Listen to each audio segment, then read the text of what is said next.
महाराष्ट्र की महाविकास आघाड़ी सरकार से नाराज कांग्रेस के नेता अब दिल्ली में सोनिया गांधी के दरबार में पहुंच गए हैं। कांग्रेस के नेताओं के बीच महाराष्ट्र की ठाकरे सरकार से समर्थन वापस लेने को लेकर दो गुट बने हुए हैं। सरकार में शामिल मंत्री सुविधाएं छोड़ने को तैयार नहीं हैं, तो कांग्रेस के दूसरे गुट के नेता ठाकरे सरकार से समर्थन वापस लेने की जिद पर अड़े हुए हैं। इसके कारण महाराष्ट्र सरकार में कांग्रेस के बने रहने या फिर अलग होने पर फैसले के लिए दिल्ली में बैठकें चल रही हैं। इसके लिए सबसे पहले महाराष्ट्र कांग्रेस के प्रमुख बाला साहेब थोराट को दिल्ली बुलाया गया है। बाला साहेब थोराट ने दिल्ली के कांग्रेस महासचिव और राहुल गांधी के सबसे करीबी नेता के.सी. वेणुगोपाल के साथ मुलाकात की।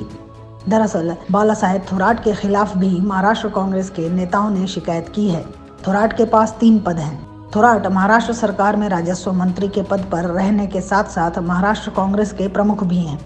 इसके अलावा बाला साहेब थोराट ही महाराष्ट्र में कांग्रेस विधायक दल के नेता भी हैं। इसके कारण महाराष्ट्र कांग्रेस के नेताओं ने कांग्रेस के केंद्रीय नेतृत्व के पास इस बात की शिकायत की है कि थोराट सही फैसला नहीं ले रहे हैं। महाराष्ट्र कांग्रेस के नेताओं की शिकायत के बाद राहुल गांधी ने इसकी जिम्मेदारी के.सी. वेणुगोपाल को सौंप दी है। कांग्रेस महासचिव के.सी. वेणुगोपाल ने अब महाराष्ट्र के प्रभारी महासचिव एच.के. पाटिल को दिल्ली से मुंबई भेजा जा रहा है। पाटिल को महाराष्ट्र कांग्रेस के एमएलए और एमएलसी के साथ बैठक करने को कहा गया है। इस बैठक में महाराष्ट्र कांग्रेस प्रमुख बाला साहेब थोराट की कोई भूमिका नहीं होगी। हालांकि थोराट ने भी कहा है कि अगर महाराष्ट्र में गठबंधन की स्थिति सुधरती है तो कांग्रेस को सरकार से बाहर हो जाना चाहिए। लेकिन अब पाटिल सारे विधायकों के साथ मुलाकात करके इसके ऊपर के.सी. वेणुगोपाल को रिपोर्ट देंगे, तो राहुल गांधी को इस पर अंतिम फैसला लेना होगा। वैसे महाराष्ट्र में एनसीपी प्रमुख शरद पवार और शिवसेना के बीच पक रही खिचड़ी से कांग्रेस के भीतर नाराजगी तो बढ़ ही गई है। शरद पवार ने पहले राहुल गांधी पर टिप्पणी की, उसके बाद शिवसेना नेता संजय राउत ने कांग्रेस को कमजोर बताया। फिर शिवसेना और एनसीपी ने मिलकर शरद पवार को यूपीए का चेयरपर्सन बनाने की मुहिम चला दी। इसके कारण कांग्रेस आला कमान भी शिवसेना और एनसीपी से नाराज है। और इस बीच मुंबई कांग्रेस के वरिष्ठ नेता विश्वबंधु राय ने सोनिया गांधी को चिट्ठी भी लिखी।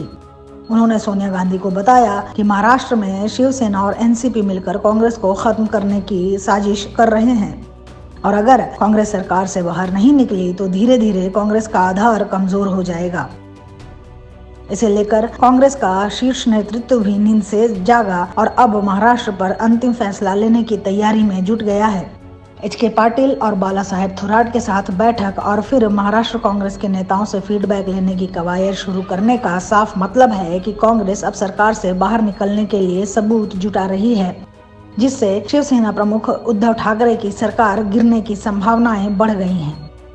अगर आपको हमारा वीडियो पसंद आया हो तो इसे लाइक करें, इस चैनल को सब्सक्राइब करें और हाँ, बेल आइकन भी दबाएं ताकि आप तक हमारे वीडियो की नोटिफिकेशन पहुंचते रहें।